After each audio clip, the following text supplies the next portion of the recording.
关羽不能帮关服打。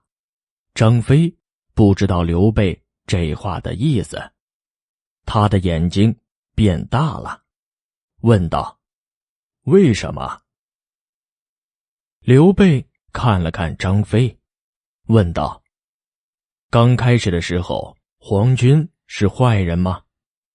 张飞想了想，刚要说话，就听到饭馆门口有个声音说：快拿好酒好菜给我，我吃完了要去帮官府打黄军。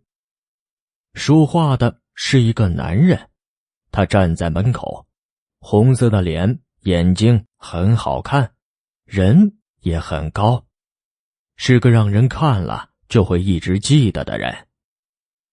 刘备和张飞看着他，都在心里说：真好看。刘备拿着酒杯，大声对他说：朋友，我们想请你喝杯酒。那个人看了看刘备，笑着说：好。他走过来，喝了一口酒，说：我姓关，叫关羽，谢谢你们的酒。刘备说：不客气，我叫刘备，他叫张飞。听你刚才的话，你也要去帮官府打黄军？关羽说：是的，你们也去吗？张飞说：我想去，但刚才刘备说不能帮官府打黄军。关羽问：不能帮官府，这是什么意思？张飞对关羽说：我也不懂，他刚才问我，刚开始的时候，黄军是坏人吗？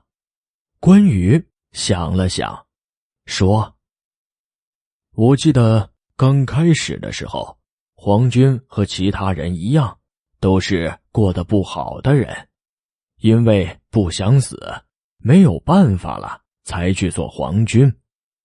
虽然他们做了坏人，但他们只拿官府的东西，只打官府的坏官员，对其他过得不好的人还是很好的。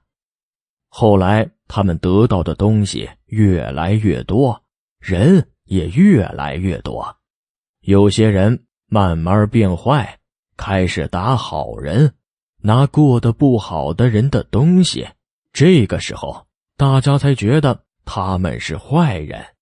刘备说：是的，这就是让人生气的地方。如果开始的时候，官府做好了自己的工作，关心那些过得不好的人，就不会有人死，也不会有黄军。现在黄军的人越来越多，官府没有办法，他们害怕了，又想让过得不好的人去打黄军。你们觉得官府是真心的吗？他们知道自己错了吗？